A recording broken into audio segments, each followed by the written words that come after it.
നമസ്കാരം. ഇതുവരെയുള്ള വീഡിയോകളിൽ ജോലിയുടെയും കൂലിയുടെയും ഒന്നും കാര്യമില്ലാതെ തന്നെ ഇന്ത്യയിലെ ജനങ്ങളുടെ ജീവിത നിലവാരം മെച്ചപ്പെടാനുള്ള, ഇവിടുത്തെ ദാരിദ്ര്യവും പട്ടിണിയും മാറാനുള്ള മാർഗങ്ങളെ പറ്റിയാണ് പറഞ്ഞത്. പ്രത്യേകിച്ചും അവരെ ഗവൺമെൻറ്റിൻ്റെ നേതൃത്വത്തിൽ ചൂഷണം ചെയ്യുന്നത് അവസാനിപ്പിച്ചുകൊണ്ട് അവർക്ക് ഭൂമിയിലെ ഷെയർ ഉൾപ്പെടെയുള്ള അവരുടെ അവകാശങ്ങൾ കൊടുത്തുകൊണ്ട് അവരുടെ ജീവിത നിലവാരം മെച്ചപ്പെടുന്നതിനെ പറ്റിയാണ് കഴിഞ്ഞ 10 വീഡിയോകളിൽ നമ്മൾ പറഞ്ഞുകൊണ്ടിരുന്നത്. പക്ഷെ അതുപോരാ, ജനങ്ങൾക്ക് ജീവിക്കണമെങ്കിൽ ന്യായമായ സമ്പത്തുണ്ടാകണം, വരുമാനമുണ്ടാകണം. ആ മേഖലയിലും വളരെ ദയനീയമായ അവസ്ഥയാണ് നമ്മുടെ രാജ്യത്തുള്ളത്. അതും തെറ്റായ നിയമങ്ങളുടെയും ചൂഷണങ്ങളുടെയും ഫലമായിട്ടുള്ളവയാണ്. എന്ന് മാത്രമല്ല, അതിനും നേതൃത്വം കൊടുക്കുന്നത് നമ്മുടെ ഗവൺമെൻറ് തന്നെയാണ്. നമ്മൾക്ക് ഗവൺമെൻറ് ജോലി ചെയ്യിക്കുന്ന മനുഷ്യർക്ക് കൊടുക്കുന്ന കൂലിയെപ്പറ്റി നോക്കിയാൽ തന്നെ ഈ അനീതി നമുക്ക് മനസ്സിലാക്കാൻ സാധിക്കും. ഇപ്പോൾ നമ്മുടെ കേരളത്തിൽ ഈ ആശാ വർക്കർമാർ നാളുകളായിട്ട് അല്പം നല്ലൊരു കൂലിക്ക് വേണ്ടി സമരം ചെയ്യുമ്പോൾ അവരെ അവഗണിച്ചുകൊണ്ട് അതേസമയം തന്നെ ചിലർക്ക് വാരിക്കോരി പ്രതിഫലം നൽകിക്കൊണ്ട് ഇല്ലാത്ത ജോലി പോലും ഉണ്ടാക്കി അവരെ നിയമിക്കുന്ന അവസ്ഥയും നമ്മൾ കാണുന്നുണ്ട്. ഇത് ആശാവർക്കന്മാരുടെ മാത്രം കാര്യമില്ല. ആ മേഖലയിൽ ധാരാളം പാവങ്ങൾ, സ്ത്രീകളും പുരുഷന്മാരും ഒക്കെ ചൂഷണം ചെയ്യപ്പെടുന്നുണ്ട്. അതുപോലെ തന്നെ വൻ ശമ്പളം വാങ്ങിക്കുന്നവരിലുമുണ്ട് ഈ സ്ത്രീകളും പുരുഷന്മാരും ഒക്കെ. പക്ഷേ അവിടെ നമ്മൾ മനസ്സിലാക്കേണ്ട മറ്റൊരു കാര്യവും, ഈ നിസ്സാരമായ ശമ്പളം കൊടുത്ത് ചൂഷണം ചെയ്യുന്ന മനുഷ്യരെല്ലാവരും തന്നെ ദരിദ്ര കുടുംബങ്ങളിൽ നിന്ന് വരുന്നവരും, അതേസമയം തന്നെ വൻ ശമ്പളം കൊയ്യുന്നതിൽ ഭൂരിഭാഗവും നിലവിൽ തന്നെ സമ്പന്ന കുടുംബങ്ങളിൽ നിന്ന് വരുന്നവരുമാണ്. ശരിക്കും നമ്മുടെ ഭരണകർത്താക്കൾക്ക് ഇല്ലാത്ത 3 മാനുഷിക ഗുണങ്ങളാണ് എനിക്ക് പലപ്പോഴും തോന്നിയത്. ഒന്ന്, നാണം. അവർ എത്ര തോന്നിവാസം കാണിച്ചാൽ അവർക്ക് നാണമില്ലാതെ ജനങ്ങളുടെ മുമ്പിൽ അവർ വീണ്ടും ഞെളിഞ്ഞ് നടക്കും, വോട്ട് ചോദിക്കും. അവരുടെ ജനങ്ങൾക്ക് വേണ്ടി ചെയ്യുന്ന ധീരകൃത്യങ്ങളെപ്പറ്റി അവർ സ്വയം പുകഴ്ത്തും. രണ്ടാമത്, പേടിയില്ല. പോലീസ് വകുപ്പും എല്ലാം അവരുടെ കയ്യിലുണ്ട്. അധികാരം എപ്പോഴും അവരുടെ കയ്യിൽ, പ്രതിപക്ഷത്തിരുന്നാൽ പോലും അവർക്ക് അധികാരമുണ്ട്. എന്ന് മാത്രമല്ല, അവർക്കെപ്പോഴും തങ്ങൾ സ്വയം ചൂഷണം ചെയ്യപ്പെടുന്ന അറിയാതെ അവർക്ക് സ്തുതി പാടി നടക്കുന്ന കുറേ പാർട്ടി പ്രവർത്തകരും എപ്പോഴും അവർക്കുണ്ടാവും, അവർക്ക് ചുറ്റിലുമുണ്ടാവും. അവർക്ക് ആരെയും പേടിക്കണ്ട. മൂന്നാമത്തത്, മനസാക്ഷി. രാഷ്ട്രീയത്തിൽ ഒരുപക്ഷെ എല്ലാവരും ഇങ്ങനെയൊന്നും ആണെന്ന് ഞാൻ പറയുന്നില്ല, പക്ഷേ ബഹുഭൂരിപക്ഷത്തിനും സംഭവിക്കുന്ന ഒരു കാര്യമാണ്. അവർക്ക് മനസാക്ഷി ഉള്ളവർ രാഷ്ട്രീയത്തിൽ വന്നാൽ പോലും ഒരു കുറച്ചു കാലം കഴിയുമ്പോൾ അവർക്ക് നഷ്ടപ്പെടുന്നതായിട്ടാണ് നമ്മൾ കാണുന്നത്. അതിൻ്റെയൊക്കെ ഫലമായിട്ടാണ് ഇത്ര ഭയങ്കര ചൂഷണം അവരുടെ തന്നെ ഭരണകർത്താക്കളുടെ തന്നെ നേതൃത്വത്തിൽ നമ്മുടെ രാജ്യത്ത് നടക്കുന്നത്. ഈ വലിയ ശമ്പള കൊയ്ത്തുകാർക്ക് എന്തൊക്കെ രീതിയിലാണ് പണം കൊടുക്കുന്നതെന്ന് മിക്കവാറും ആളുകൾക്കൊക്കെ അറിയാം. സാധാരണ നമ്മുടെയൊക്കെ യുക്തി, ശമ്പളം കൂടുന്തോറും ജനങ്ങളുടെ ക്ഷാമം കുറഞ്ഞു വരും. പക്ഷേ ഗവൺമെൻറ് ഉദ്യോഗസ്ഥർക്ക് ശമ്പളം കൂടിയാൽ അവരുടെ ക്ഷാമം കൂടും, ക്ഷാമബത്തയും കൂടും. അങ്ങനെ വലിയ തുകകൾ വരും. മാത്രമല്ല, അവർക്ക് എവിടെ ജീവിച്ചാലും അവർക്ക് വീണ്ടും ഹൗസ് റെൻ്റ് അലവൻസ്, വീട്ടു വാടക കൊടുക്കുന്നു. പിന്നെ അതിന് പുറമെ മറ്റു പല ചെറിയ ചെറിയ കാര്യങ്ങൾ പറഞ്ഞുകൊണ്ട് അവർക്ക് പണം കൊടുക്കുന്നു. ഇപ്പോഴാണെങ്കിൽ നമുക്ക് അറിയാം, അവർ ഈ പങ്കാളിത്ത പെൻഷനെതിരെ സമരം ചെയ്യുക, അല്ലെങ്കിൽ അതിനെതിരെ അത് അവസാനിപ്പിക്കണമെന്ന് ആവശ്യപ്പെട്ടുകൊണ്ടിരിക്കുകയാണ്. പക്ഷെ അപ്പോഴും പങ്കാളിത്ത പെൻഷനിൽ ഈ ഉദ്യോഗസ്ഥരിൽ നിന്ന് അവർക്ക് കൊടുക്കാൻ വേണ്ടി കുറച്ച് പെൻഷൻ ഫണ്ടിലേക്ക് പണം ഗവൺമെൻറ് എടുത്താൽ അത്രയും തുക അവരുടെ ശമ്പളത്തിൽ നിന്നല്ലാതെ തന്നെ പുതുതായി ഗവൺമെൻറ് അവർക്ക് കൊടുക്കുകയും കൂടി ചെയ്യുന്നുണ്ട്. അപ്പോൾ യഥാർത്ഥത്തിൽ അവരുടെ ശമ്പളം വർദ്ധിക്കുകയാണ് ഇത്.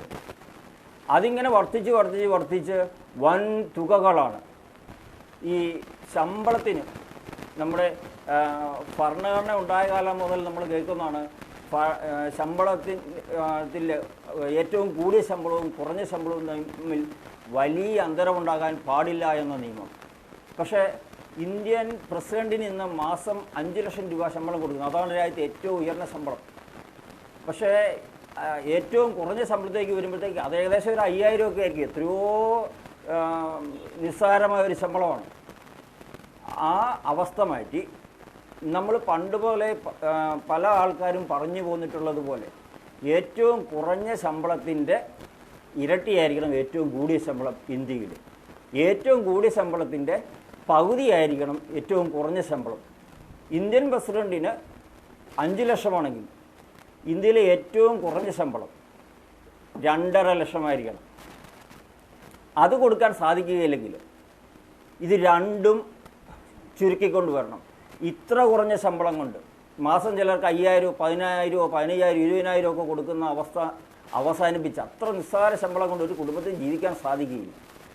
അത് ഉയർത്തിക്കൊണ്ടുവരികയും നമ്മുടെ ഇന്ത്യൻ പ്രസിഡൻറ്റിനെ ഉൾപ്പെടെ വൈസ് പ്രസിഡൻ്റെ, മന്ത്രിമാരുടെ, ജഡ്ജിമാരുടെ, ഇങ്ങനെയുള്ള അനേകം ആൾക്കാരുടെ, നമ്മുടെ കോളേജ് അധ്യാപകരുടെ ഉൾപ്പെടെ ഇങ്ങനെ ഒത്തിരി ആളുകളുടെ ശമ്പളം കുറച്ചു കൊണ്ടുവന്ന് ഏകദേശം ഒരു ന്യായമായി ഈ ഇന്ത്യയിൽ നന്നായി ജീവിക്കാൻ പറ്റുന്ന ഒരു അവസ്ഥയിലേക്ക്, ഒരു തലത്തിലേക്ക് നമ്മൾ കൊണ്ടുവരണം. അവിടെ നമ്മൾ പാലിക്കേണ്ട മറ്റൊരു പ്രധാന കാരണം, ഇന്ന് ഗവൺമെൻറ് ഉദ്യോഗസ്ഥർക്ക് ശമ്പളം കൊടുക്കുമ്പോൾ അവിടെ എന്തോ സ്കെയിൽ വെച്ചാണ് കൊടുക്കുന്നത്. ഈ സ്കെയിലും പെൻസിലും പേനയൊക്കെ എന്തിനാണ് ഈ ശമ്പളം കൊടുക്കുന്നത്? ഇതൊരു തരം തട്ടിപ്പാണ്. നമുക്കറിയാം, പലർക്കും അറിയാം ഈ സ്കെയിൽ എന്ന് പറഞ്ഞാൽ എന്താണെന്ന്. അതിങ്ങനെ ഓരോരോ കാര്യങ്ങൾ കൂട്ടിച്ചേർത്ത് പല പല കാര്യങ്ങൾ അതിൻ്റെ കൂടെ കൂട്ടിച്ചേർത്ത് കൊടുക്കാനുള്ളൊരു മാർഗമാണ്. ഈ സ്കെയിൽ എന്ന പരിപാടിയും തട്ടിപ്പ് പരിപാടി എടുത്തു കളയണം. ആയിരങ്ങളുടെ ഗുണിതങ്ങളായിട്ട് വേണം ശമ്പളം കൊടുക്കാൻ. ഏറ്റവും കുറഞ്ഞ ശമ്പളവും ഏറ്റവും കൂടിയ ശമ്പളവും തീരുമാനിച്ചാൽ അതിനിടയിലൊരു 10ഓ 20ഓ തസ്തികകൾ അല്ലെങ്കിൽ ശമ്പള ഷെഡ്യൂള് ഉണ്ടാക്കി വെച്ചിട്ട് ഇന്ത്യയിലെ മുഴുവൻ ഉദ്യോഗസ്ഥരെയും അതിൽ പെടുത്തുക എന്നത് മാത്രമേ ചെയ്യേണ്ടുള്ളൂ. അതായത് ഏറ്റവും കുറഞ്ഞ ശമ്പളം 1 ലക്ഷമാണെങ്കിൽ ഏറ്റവും കൂടിയ ശമ്പളം പ്രസിഡൻ്റെ ശമ്പളം 2 ലക്ഷമായിരിക്കണം. അതിനിടയിൽ 1,10,000, 1,20,000 അല്ലെങ്കിൽ 1,25,000 അങ്ങനെ കുറേ ശമ്പള തസ്തികൾ, ഷെഡ്യൂളുകൾ ഉണ്ടാക്കുക. രാജ്യത്തെ ഓരോ ജോലിയും ഏതിൽ പെടുത്തണം, ആ തസ്തികയിൽ അല്ലെങ്കിൽ ആ ഷെഡ്യൂളിൽ ആ ജോലിയെ പെടുത്തുക. അത് രാജ്യത്ത് ആരെവിടെ ചെയ്ത് കഴിഞ്ഞാലും അവർക്ക് ആ ശമ്പളം കൊടുക്കുക. അപ്പോൾ ഇന്നത്തെ അവസ്ഥയിലുള്ള പല പല ചൂഷണങ്ങൾ ഒഴിവാകും. എല്ലാവർക്കും ന്യായമായ ശമ്പളം ലഭിക്കും. എന്ന് മാത്രമല്ല, ഒരു 5 വർഷം കൂടുമ്പോൾ എൻ്റെ അഭിപ്രായത്തിൽ ഇന്ത്യൻ പ്രസിഡൻറ്റിനുൾപ്പെടെ മുഴുവൻ ആളുകൾക്കും ഈ മിനിമം ശമ്പളം ഒരു വർഷത്തേക്ക് കൊടുക്കണം. കാരണം ആ മിനിമം ശമ്പളം കൊണ്ട് മനുഷ്യൻ എങ്ങനെ ജീവിക്കുന്നു, അങ്ങനെ ജീവിക്കുന്നവരുടെ അവസ്ഥ എന്താണെന്ന് ഒരു മനസ്സിലാക്കണം. ഇന്ത്യൻ പ്രസിഡന്റ് എന്ന് ഞാൻ ആവർത്തിച്ച് പറയുന്ന ഒന്ന്, അദ്ദേഹത്തിനാണ് ഏറ്റവും കൂടുതൽ ശമ്പളം കൊടുക്കുന്നത്. രണ്ടാമത്, ഇന്ത്യയിൽ ഏറ്റവും ഉത്തരവാദിത്വമുള്ള വ്യക്തി ഇന്ത്യൻ പ്രസിഡന്റാണ്. ഇന്ത്യൻ ജനങ്ങളോട് അത് നമ്മുടെ ഭരണഘടന അനുസരിച്ച് ഏറ്റവും ഉത്തരവാദിത്വമുള്ള പ്രധാനമന്ത്രിയാണ് അധികാരമുള്ള ആൾ എന്ന് പറയുമ്പോൾ പോലും നമ്മളേറ്റവും കൂടുതൽ ഉത്തരവാദിത്വമുള്ള നമുക്ക് കാണാൻ പറ്റുന്ന ആൾ ഇന്ത്യൻ പ്രസിഡന്റാണ്. ഇനി ഈ ശമ്പളം കൊടുക്കുന്നത് കൂടാതെ വേറെ ഒരു പൈസ പോലും കൊടുക്കാൻ പാടില്ല എന്നുള്ളതാണ്. ഇതിനകത്ത് ക്ഷാമം മാറ്റാനാണ് ശമ്പളം കൊടുക്കുന്നത്. അവരെവിടെ താമസിച്ചാലും അവർക്ക് സ്വന്തം വീട്ടിൽ താമസിക്കാം, ഇല്ലെങ്കിൽ അവർക്ക് ജോലി ആവശ്യത്തിനനുസരിച്ച് അവർക്ക് എവിടെയെങ്കിലും പോയി താമസിക്കേണ്ടി വന്നു കഴിഞ്ഞാൽ അവർക്ക് വാടക കൊടുക്കേണ്ടി വന്നേക്കാം. അത് ഗവൺമെൻറ് ഉദ്യോഗസ്ഥർക്ക് മാത്രമല്ല അവസ്ഥ, എല്ലാ ജനങ്ങൾക്കും അങ്ങനെയാണ്. അപ്പോൾ ഗവൺമെൻറ് ഉദ്യോഗസ്ഥർക്ക് മാത്രമായിട്ട് അങ്ങനെ ഒരു അവസ്ഥ ഇല്ല എന്ന് മാത്രമല്ല, അനാവശ്യമായി ഹൗസ് റെൻ്റ് അലവൻസ് എല്ലാവർക്കും കൊടുത്തുകൊണ്ടിരിക്കുക. പിന്നീട് അവിടെയും നിൽക്കുന്നില്ല, മറ്റ് പല ഇൻഷുറൻസ് സ്കീമുകളുമൊക്കെ അവർക്ക് വേണ്ടി കൊടുക്കുന്നു. ഇൻഷുറൻസ് സ്കീം എല്ലാ മനുഷ്യർക്കും വേണ്ടി, ഇന്ത്യയിലെ മുഴുവൻ ജനങ്ങൾക്കും വേണ്ടി കൊടുക്കണം. ഇനി അവസാനം ഏറ്റവും വലിയൊരു തട്ടിപ്പ് കൂടിയുണ്ട്, അതായത് ഗ്രാറ്റുവിറ്റി എന്ന് പറയുന്നത്. ചുമ്മാ പോകാൻ നേരം ചുമ്മാ ഗവൺമെൻറ് കുറച്ച് കാശെടുത്ത് അവർക്ക് കൊടുക്കുകയാണ്. പ്രൈവറ്റ് മേഖലയിലും ഇത് ഗ്രാറ്റുവിറ്റി കൊടുക്കണമെന്നൊക്കെയാണ് നിയമം, കുറേ വർഷങ്ങൾ ജോലി ചെയ്ത് കഴിഞ്ഞാൽ. പക്ഷേ സാധാരണ പ്രൈവറ്റ് സ്ഥാപനങ്ങൾക്ക് പലപ്പോഴും ഇത് കൊടുക്കാൻ സാധിക്കില്ല. അവർക്ക് ശമ്പളം കൊടുക്കാൻ സാധിക്കും, ശമ്പളം കൊടുപ്പിക്കണം, അത് ചെയ്യാറില്ല. അതേപ്പറ്റി ഞാൻ ഉടനെ പറയാം.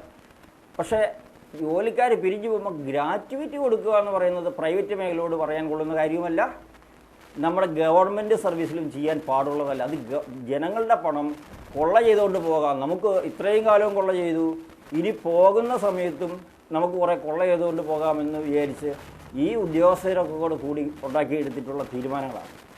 ശരിക്കും നമുക്ക് ഇന്ത്യൻ ഭരണത്തിലെ തലച്ചോറെന്ന് പറയുന്നത് മന്ത്രിമാരൊന്നുമല്ല, അത് ഉന്നത ഉദ്യോഗസ്ഥരാണ്. മന്ത്രിമാർക്കൊക്കെ അവരുടെ ഗ്രൂപ്പ് വഴക്കും അവർക്ക് ഭീഷണിയായിട്ടുള്ള സ്വന്തം പാർട്ടിയിലെ ആൾക്കാരെ ഒതുക്കണം, അങ്ങനെ അണികളെ എപ്പോഴും കൂടെ കൊണ്ടു നടക്കണം, ഇങ്ങനെ ഒത്തിരി പരിപാടി ഉള്ളതുകൊണ്ട് അവർക്ക് ഭരണത്തിൽ കാര്യമായ ശ്രദ്ധ ചെലുത്താൻ സാധിക്കില്ല. ഈ ഉദ്യോഗസ്ഥർ അവർക്ക് നേട്ടം വരുന്ന കാര്യങ്ങൾ ഗവൺമെൻറ്റിനെ കൊണ്ട് ചെയ്യിക്കുകയാണ്. കാരണം അവർക്ക് അത് ചെയ്തു കൊടുത്താൽ മാത്രമേ ഗവൺമെൻറ്റിൻ്റെ ഒരു നടപടികൾ കൃത്യമായി നടക്കുകയുള്ളൂ. കാരണം ഗവൺമെൻറ്റിൻ്റെ തലച്ചോറും കൈകളും ഈ ഉദ്യോഗസ്ഥരാണ്. അതുകൊണ്ട് ഈ മന്ത്രിമാർ ഏത് പാർട്ടി ഭരിച്ചു കഴിഞ്ഞാലും, ഒരു പ്രത്യേക പാർട്ടിയൊന്നും ഞാൻ കുറ്റപ്പെടുത്തുമല്ല ഒരിക്കലും, ഏത് പാർട്ടി ഭരിച്ചു കഴിഞ്ഞാലും ഉദ്യോഗസ്ഥർക്ക് ഇതെല്ലാം അവസരം കൊടുത്തുകൊണ്ടിരിക്കുകയാണ്. മാത്രമല്ല അവർക്ക് ഈ അധികാരികളെ അവർ തൊഴിലാളികളാണെന്നും പറഞ്ഞ് കൊണ്ടുകൊടുക്കുകയാണ്. തൊഴിലാളി യൂണിയൻ, തൊഴിലാളികൾ സാധാരണ പാവപ്പെട്ട മനുഷ്യർ തൊഴിൽ ചെയ്ത് ജീവിക്കുന്നവരാണ്. അവരൊന്നുമല്ല ഇവർ രാഷ്ട്രീയ പാർട്ടികൾ അവരുടെ തൊഴിലാളി യൂണിയനായിട്ട് കൊണ്ടുനടക്കുന്നത് ഈ അധികാരികളായ ഈ ഉദ്യോഗസ്ഥരെയാണ്. അത് തൊഴിലാളികളല്ലോ, അധികാരികളവർ. പക്ഷേ അവർക്ക് തൊഴിലാളി യൂണിയൻ ഉണ്ടാക്കി അവരുടെ സകല തോന്നിവാസം ചൂഷണം അനുവദിക്കുന്നു. ഇതിനിടയ്ക്ക് നല്ല മനുഷ്യരുണ്ടാവും തീർച്ചയായിട്ടും, പക്ഷേ ആ നല്ല മനുഷ്യരുടെ എണ്ണം വളരെ കുറവാണെന്നും ആയതുകൊണ്ട് തന്നെ അവർക്ക് കാര്യമായ സ്വാധീനമൊന്നുമില്ല. അപ്പോൾ ജനങ്ങളെ ഇങ്ങനെ അനേക കാര്യങ്ങളിലൂടെ ഈ ജനങ്ങളുടെ പണം നികുതിയായി തട്ടിയെടുക്കുക തന്നെയാണ് ചെയ്യുന്നത്.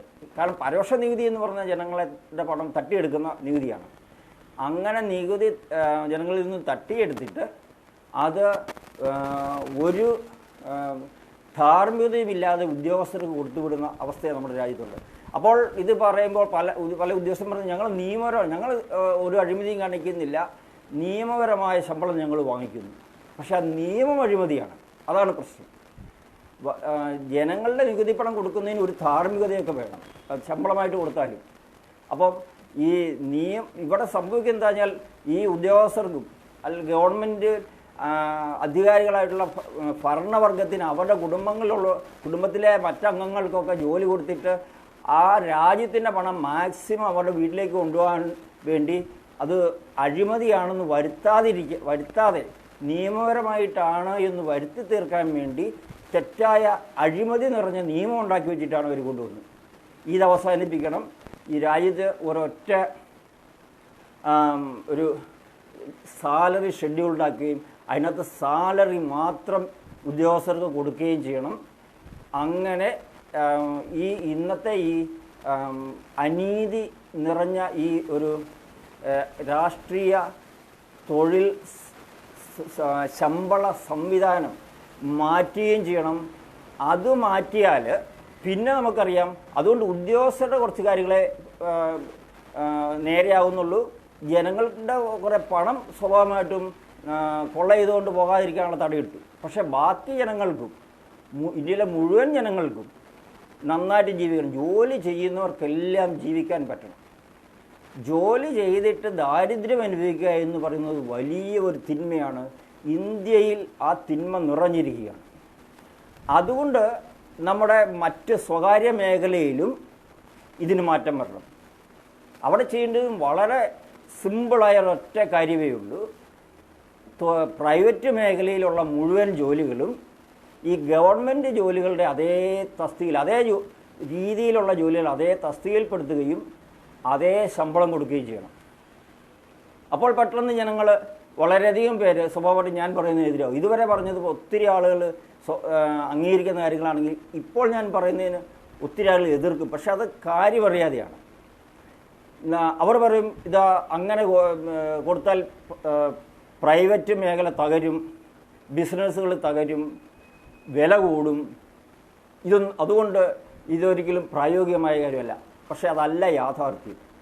ഇവർക്ക് പ്രൈവറ്റ് മേഖലയിലും ഈ ശമ്പളം കൊടുക്കുമ്പോൾ നമ്മുടെ സമൂഹത്തിലേക്ക് പണം ചെല്ലുകയാണ്, വളരെയധികമായി പണം ചെല്ലുകയാണ്. അതുകൊണ്ട് പ്രൈവറ്റ് ബിസിനസ് മേഖല തകരുകയല്ല, തഴച്ചു വളരുകയായിരിക്കും അതിൻ്റെ ഫലമായി ചെയ്യുന്നത്. അപ്പോൾ പിന്നെ വില കൂടുമോ എന്നുള്ളതാണ് അടുത്ത പ്രശ്നം. ഒന്നാമതായിട്ട് ജനങ്ങളുടെ കയ്യിലേക്ക് കൂടുതൽ പണം കിട്ടുമ്പോൾ വില കൂടുന്നത് കൊണ്ട് ആർക്കും ഒരു പ്രശ്നവുമില്ല. കാരണം നല്ല വരുമാനം ഉണ്ടായിട്ട് സമൂഹത്തിൽ അല്ലെങ്കിൽ നമ്മുടെ ബിസിനസ് മേഖലയിൽ അല്പം വില കൂടിയാൽ അതവരെ ദോഷകരമായിട്ട് ബാധിക്കുകയില്ല.